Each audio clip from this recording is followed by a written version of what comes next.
Шановні колеги, дякую, що ви сьогодні усі тут зібралися. Ще раз перепрошуємо за певну затримку з початком прес-конференції. Наш формат, я зараз представлю усіх наших гостей. Це Вікторія Тігіпко, президент Одеського міжнародного кінофестивалю. Це Майкл Найман, всесвітньо відомий диригент, та Саймон Вільямс, директор Британської ради в Україні. Зараз я передам слово Саймону Вільямсу, після цього слово візьме Вікторія Тігіпко, і потім ми будемо вже спілкуватися з Майклом Найманом. Питання давайте будемо задавати вже в другій частині. У нас є перекладач, тому задавайте тією мовою, якою вам буде зручно.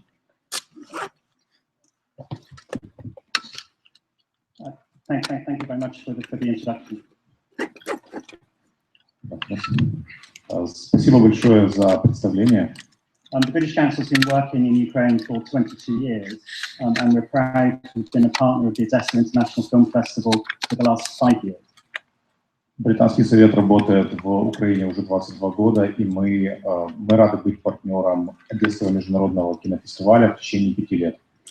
Film has always been an important part of our arts and culture work here in Ukraine. Кино всегда было очень важной частью нашей культурной работы в Украине. We have run, some of you may remember, may have visited, we've run British film festivals for the last 15 years, I think. Уже 15 лет, если вы помните, Британский совет проводит фестиваль британского кино. In 2014, we tripled the resources we're putting into arts and culture cooperation here in Ukraine. В 2014 году мы утроили объем ресурсов, которые мы вкладываем в развитие искусства и культуры в Украине, поддержку искусства и культуры в Украине. And this is because we believe that at times of difficulty, at times of challenge, culture is more important than ever. Это происходит потому, что мы, по нашему убеждению, в сложные времена для страны культура не только сохраняет, но и становится более важной, чем когда-либо. We also know that there is great interest here in Ukraine in British culture, and particularly in film. Также мы знаем, что в Украине существует огромный интерес к британской культуре и, в частности, к кино. Indeed, we recently carried out a research of 1,200 young Ukrainians across the whole country to find out their attitudes and their interests. Более детально мы провели исследование 1200 молодых украинцев по поводу их предпочтений в сфере культуры. And while we found that the three things that they most associated with the UK were the Queen, Big Ben, and bad weather, so we perhaps have some work to counter stereotypes. И несмотря на то, что в результате этого исследования мы узнали, что три главных ассоциации с Великобританией — это королева, Биг Бен и плохая погода, мы узнали, что нам есть над чем работать на самом деле. We also learned that the art form they're most interested in is cinema. Но в то же время мы узнали, что самая интересная форма искусства, которая наиболее интересна нашим респондентам, это кинематограф. Many of you will know that last year we opened the festival with an open air showing on Chunky Steps. Вы, наверное, знаете, в прошлом году мы тоже открывали кинофестиваль большим показом на Потемкинской лестнице. My colleagues tell me that that is actually the world record for the largest number of people watching one film. И мои коллеги сообщают мне, что эти показы, они побили мировой рекорд по самому большому количеству зрителей, которые собирались в одном месте, чтобы смотреть фильм. We want to smash that record tomorrow night. Завтра мы хотим побить этот рекорд еще раз, просто разбить его вдребезги. We're very pleased and very honoured to be bringing over here today one of the best British composers, most renowned, most famous British composers, Michael Nyman. И сегодня мы рады вам представить одного из самых известных, всемирно известных британских композиторов Майкла Наймана. I'm sure he will say more in response to your questions, but I know that he was brought here by his passion for the work of the Ukrainian film director Dziga Verta. Он, конечно, больше вам будет готов ответить на вопросы, вы сможете пообщаться с ним во время вопросов, но я знаю, что он приехал сюда благодаря своему увлечению известным кинохудожником, можно так сказать, Дзигой Вертовым. Perhaps the greatest documentary filmmaker in Ukraine's history, in cinema's history. Это был один из самых великих, один из величайших режиссеров документального кино в украинской, а может быть и в мировой истории. The film that we will see tomorrow, Man with the Movie Camera, has been voted the best documentary of all time and has continued to influence filmmakers, composers ever since. Один из его самых известных фильмов, это «Человек с киноаппаратом», был признан и продолжает быть признанным лучшим документальным фильмом всех времен, и он продолжает вдохновлять кинематографистов и композиторов тоже. So thank you for coming today. Thank you very much, Mr. Simon, for accepting our invitation, and we look forward to a fantastic show tomorrow night. Мы благодарим господина Наймана еще раз за то, что он сегодня с нами, и мы с нетерпением ждем показа завтра вечером. Thank you. Спасибо большое. Зараз я задоволена передам слово Вікторії Київко.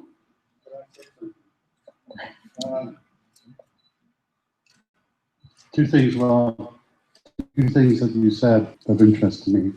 Две вещи интересные, две вещи, что вы говорили, показались мне интересными. One is that I'm fantastically pleased that you are putting more money into the arts, because most British council systems that I know put money into English language studies and business. So the fact that you're supporting the arts, I think is fantastic. Мне очень приятно. Я считаю, действительно, это просто волшебно, что Британский совет в Украине вкладывает столько ресурсов и столько сил в поддержку искусства и культуры, потому что, как правило, Британский совет в других странах поддерживает больше направление языковое и бизнес-направление. And as to the knowledge of England, the United Kingdom being limited to Queen and the weather in Big Ben, you share that with Americans as well. So it's not just a Ukrainian problem. И по поводу ассоциации с Соединенным Королевством, это королева, Биг Бен, плохая погода. Может быть удивительно, может быть нет, то, что у вас эти ассоциации совпадают с американцами. And I'd also like to talk a little about Man with a Movie Camera. Man with a Movie Camera is on the one hand considered to be a documentary, which it isn't really, but we can argue the toss for that. And on the second hand, it's considered to be a city symphony that's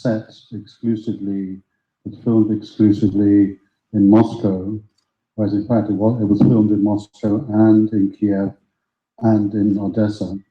So it's a great pleasure for me to be walking the streets that Dziga Vertov walked, and for me to discover in the 2 days that I'm here as many of the locations that Dziga Vertov saw and filmed as we see in Man with a Movie Camera that I can find. Две вещи, которые я хотел сказать по поводу фильма «Человек с киноаппаратом». Во-первых, он считается документальным фильмом, которым тут можно, конечно, спорить, но он, мне кажется, им не совсем является. И второе, то, что считают, скорее это не документальный фильм, я считаю, а это городская симфония. Второе, считается, что этот фильм был снят целиком в Москве, хотя это тоже не совсем так, потому что он снимался в Москве, и части его снимались в Киеве и в Одессе. И сейчас я приехал в Одессу, я очень рад, что в течение этих 2 мест у меня есть возможность погулять по городу, и я узнаю некоторые из тех мест, которые фигурировали в этом фильме.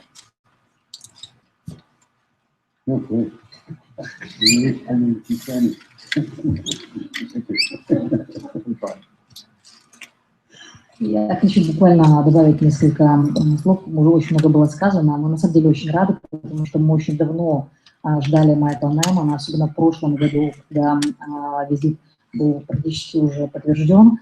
И рады, что в этом году наконец-то это свершилось. Майкл Найман вместе с этим оркестром у нас в Украине, в Одессе, на Одесском кинофестивале.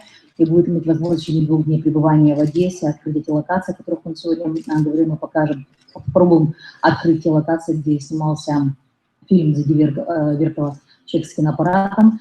Но есть еще очень много других интересных вещей, которые, наверное, есть какой-то источник, вы можете о них узнать, прочитав Википедию. Более 50 фильмов фильмографии Майкла Наймана, он увлекается с оперой, снимает не по любительской камерой. В его послужном списке есть музыка к игре Enemy Zero, а также музыка и песни на стихи Рэмбо и Шекспира. 15 лет дружбы с Питером Гринеем, конечно, выразились в огромное количество очень интересных лингвистических композиций к этому прекрасному фильму прекрасного режиссера.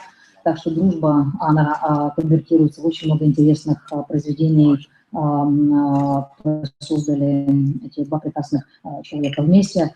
И я думаю, что у всех, кто посетит и мастер-класс, и будет завтра на прекрасном произведении, которое будет уникальным в своем роде, и это тоже повод уважения и любви к произведению Зайди Вертова. Это именно то, что привело Майкла Наймана к нам в Одессу на Одесский международный кинофестиваль. Мы очень рады, что Майкл Найман в Одессе на Одесском международном кинофестивале. Думаю, что еще много всего интересного предстоит нам услышать и узнать. Задавайте вопросы. Это очень интересный, многогранный человек. Пользуйтесь случаем, мы поможем. Спасибо. Шановні колеги, у нас є мікрофон в залі. Якщо у вас буде питання, будь ласка, піднімайте руку, і я буду координувати. Прошу, перший ряд.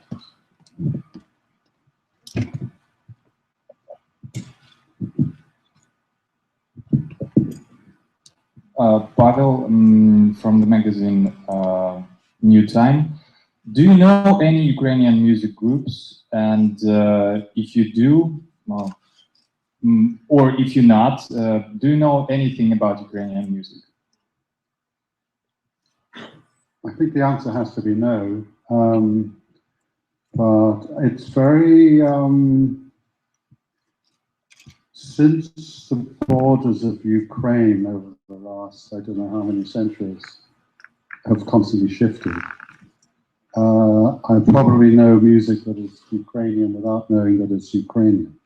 It seems to be a very slippery way of answering the question. I'm sure if you name some Ukrainian composers, I would say, yes, I know his work, but I didn't know he was Ukrainian. Just as Zika Vertov is obviously considered to be a Russian Soviet film director.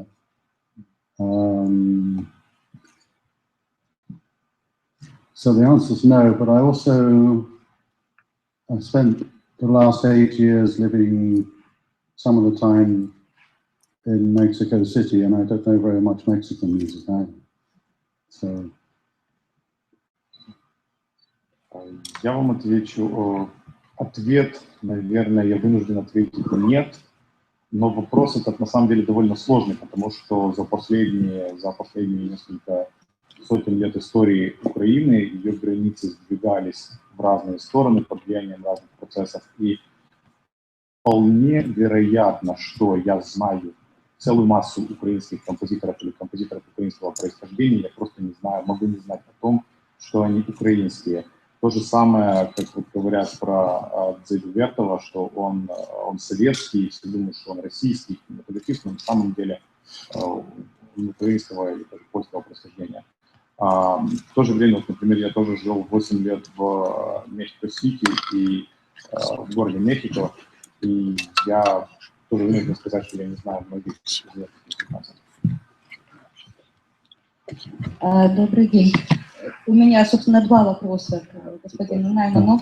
Первый вопрос. Скажите, вы начали сами снимать камерой и фильмы раньше, чем познакомились с Вертовым, или позже?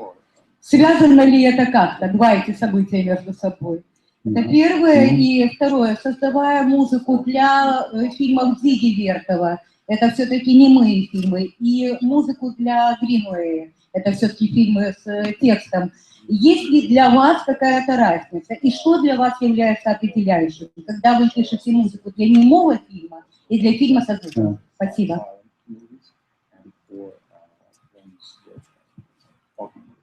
So how do you perceive the difference between working with these types of things?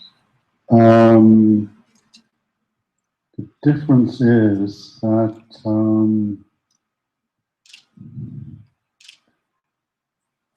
because Vertov is dead, he doesn't talk to me, and he doesn't give me good ideas or bad ideas as to what music is suitable for a particular movie or for a particular scene or a particular sequence.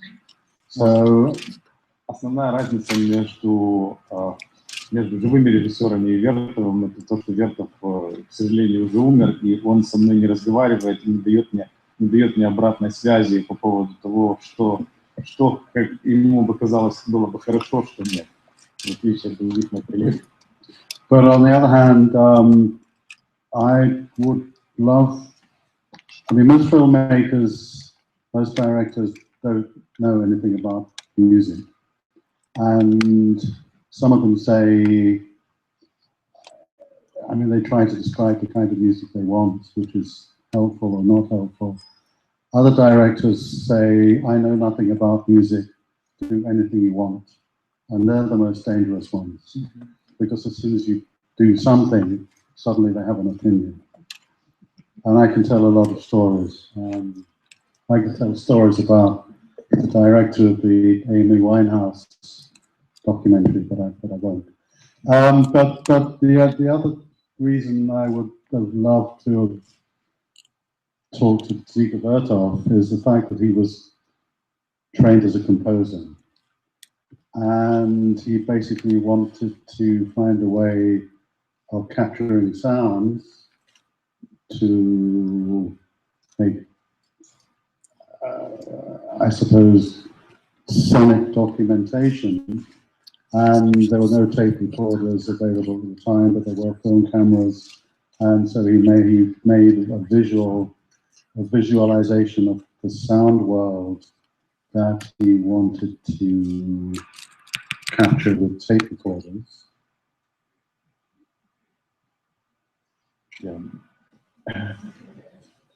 Знаете, по поводу режиссеров, с которыми мне приходится общаться, с которыми я могу общаться, они делятся на условных две категории. Те, которые не очень хорошо разбираются в музыке, и тех, которые говорят, что я не имею предпочтений, я вам полностью доверяю, сделаю хорошо. И самое страшное, самое опасное в таких режиссерах — это то, что когда я делаю все по своему усмотрению, у них внезапно появляется мнение. Вот. Также был тоже случай про документальный фильм про Эми Вайнхаус, но я о нем упоминать не буду. По поводу Дзиги Вертова, возвращаясь к нему, особенность его была в том, что он по образованию или по обучению, он композитор. И его изначальным желанием было запечатлевать звук и скорее музыку. Но поскольку тогда не было мобильных микрофонов, и тогда было сложно записывать звук и записывать музыку, поэтому он через кинематографию он находил способ, каким образом можно визуализировать звук и гармонию. And I know what he would tell me is that my soundtrack for Man with a Movie Camera is wrong. It's kind of categorically wrong, because when he made his first sound film, Enthusiasm, the soundtrack consisted of recordings of the sounds of the actions that he saw being portrayed on screen. So with Enthusiasm, which he made, I think, 3 years after Man with a Movie Camera, he found a way of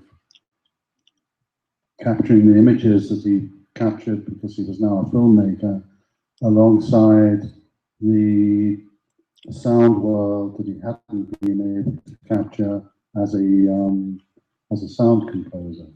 So by definition, a musical soundtrack, I guess, is wrong, even though I think the soundtrack for Man with a Movie Camera was possibly a very conventional silent movie soundtrack without any original music in it. So it would have been Wagner and Verdi, whatever. So there are these two extremes of soundtrack for a film which consists of romantic music, and the soundtrack for the film he made 3 years later, which consisted of location sound, which I think is very exciting, and I don't think anyone talks about it or writes about it. Sorry, that's very long. По поводу Вертова хотелось бы тоже сказать, что, наверное, по его мнению, как мне кажется, он бы посчитал мой саундтрек к этому фильму, к «Человеку с киноаппаратом», наверное, неправильным, а может быть даже и категорически неправильным, потому что, исходя из того, какой был саундтрек, какое было звуковое сопровождение к фильму «Энтузиазм», который он снял через 3 года, мы знаем, что там в звуковом сопровождении были звуки, записанные звуки тех действий, которые происходили на экране. Yeah, well, yeah, whatever the image, I can't remember. I think they were workers, whatever. Звуки были рабочих. И в случае других немых фильмов, как правило, музыкальное сопровождение колебалось где-то между Вагнером и Верди, и поэтому вполне вероятно, что для человека с киноаппаратом могло бы быть такое звуковое сопровождение. Поэтому как раз вот та разница между человеком с киноаппаратом, тем, что мы могли бы услышать в сопровождении человека с киноаппаратом, и тем, что мы услышали в «Энтузиазме», это большая разница между романтическим сопровождением и более реалистичным. И вот этот вот разрыв, это очень интересно, про это мало кто пишет. But more specifically, I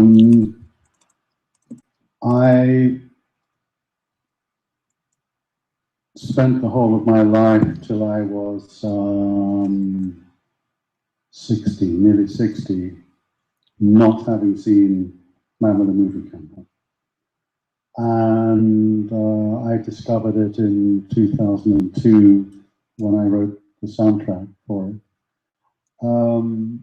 And during the 90s, or maybe the 80s even, certainly during the 90s, and continuing now, I had always walked around the streets with some kind of movie camera, with some kind of video camera, either a dedicated video camera or something as small as that. And I have a, visual interest, I have a good eye, I shot stuff that interested me. And at some points in the middle of, 7 or 8 years ago, I was working with an editor on making this footage that I'd shot in the streets of Moscow or the streets of Mumbai or whatever. We sat down and we started making films out of this material. It was never meant to be filmed, it was just filming and it was footage. And then Max, my editor, went back to his house in France, and although he was a sophisticated filmmaker himself in his 30s, he'd never seen Man with a Movie Camera either. So in the middle of the French countryside one night, he watched Man with a Movie Camera, and he suddenly had this vision that the way that I shot street scenes was exactly the same way that Ziga Vertov would shoot similar scenes without me knowing. I mean, it's just my instinct. And at that point, we decided to make a film called Nyman with a movie camera. It works in English, in which I would replace each and all of Ziga Vertov's images with images of my own, with the same subject matter and the same duration. И по поводу до или после того я начал снимать, на самом деле где-то до 60 лет я провел большинство своей жизни, так и не увидев, а еще тогда не увидев фильм «Человек с киноаппаратом». Мне было где-то 60, когда я его посмотрел, где-то в 2002 году, и тогда я написал к нему саундтрек. Еще начиная с 80-х, 90-х, я носил с собой всегда камеру. Вы видели, соответственно, мою камеру, это может быть что-то совершенно компактное. Я снимал, можно сказать, инстинктивно какие-то сцены. Мне кажется, что у меня есть определенный визуальный интерес, и мне кажется, у меня получается неплохо. И с моим монтажистом Максом когда-то он когда-то увидел этот фильм Дзиги Вертова, и он понял, что то, что делает Вертов, очень похоже на то, что инстинктивно делаю я. И поэтому мы решили, вернее, даже скорее он решил, что давайте сделаем фильм «Найман с киноаппаратом», вот, где мы взяли мой материал, который был снятый, и его заменяли материал Вертова моими материалами, которые были похожи по ракурсу, по объекту и по длительности. And some of my images are very close to Bertov's images, some are more distant, and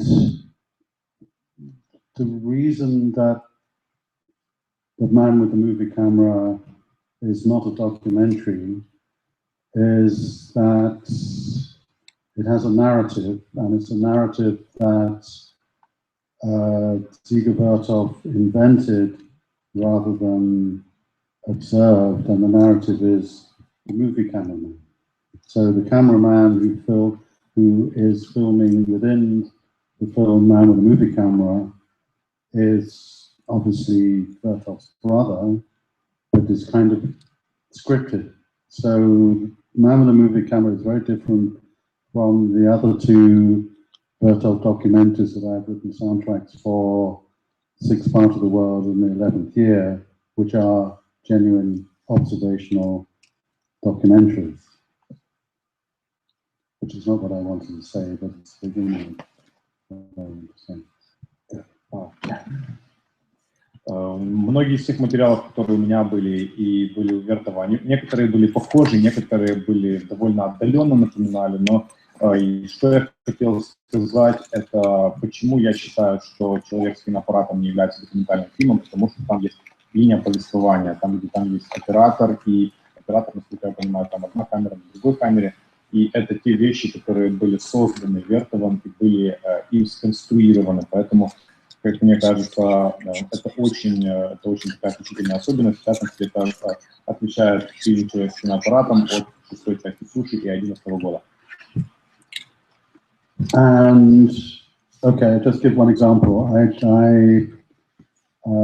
played a concert, Michael Nyman Band played a concert in Moscow in 1996, 1997, and the way that concerts are publicized, certainly in Moscow, is to have a big banner across a huge kind of boulevard. So I saw this thing saying, I assume, saying Michael Nyman in concert. And so I filmed it. You know, this is a very impressive and kind of shocking thing to see. And so that piece of film was in my archive. And then 4 or 5 years, 6 years later, when I saw Man with a Movie Camera, there was a scene with a banner stretched across possibly the same boulevard, advertising the premiere of a Gorky play.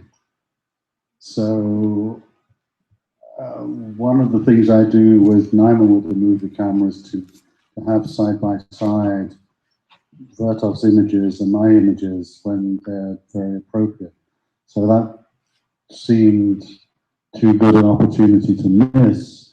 And I once showed a man with a movie camera and Nyman with a movie camera on 2 screens simultaneously in Moscow. And everybody in the audience after the performance drew attention to that particular sequence with the Gorky banner and the Nyman banner and said, my God, did they do that in the 1920s as well? So suddenly my kind of self-indulgent filming process had become part of a way of young Moscow people reviewing their own history. And that was obviously not the purpose of shooting that particular scene or for using it in that particular sequence. So images are very potent, and images have old histories and new histories. Musical sounds, sound images kind of don't have any associations and don't have any references and don't have any meanings built into them, except this is the theme from the piano, and that's about it. So what? Ну, также я где-то в 96-97 году был, вернее, группа моя Наймана была в Москве с концертом, и когда-то я ехал по Москве по проспекту, и я увидел, что над проспектом был огромный, знаете, как продвигают концерты в Москве, был огромный баннер над проспектом, где я предполагаю, что там было написано что-то вроде Майкл Найман с концертом. И меня тогда это впечатлило, и я отснял этот материал, и он потом, когда уже через 4-6 лет, когда я увидел уже фильм Вертова, я увидел там очень похожий, очень схожий фрагмент, где тоже проспект, возможно, даже тот же самый проспект, с таким же баннером, где продвигали, по-моему, представление Горького. И уже в связи с этим, когда мы делали показ Найман с киноаппаратом в Москве, мы решили сделать уже показ, это уже позже было, мы решили сделать 2 показа на 2 экранах. С одной стороны был Вертов, с другой стороны был мой фильм, и всех очень поразила вот эта последовательность, в частности, тот кусочек, в котором был баннер. И для многих людей, то есть то, что я делал, можно сказать, для себя, для какого-то своего увлечения, тот материал, который я снимал для своего увлечения, он абсолютно случайно дал молодым москвичам возможность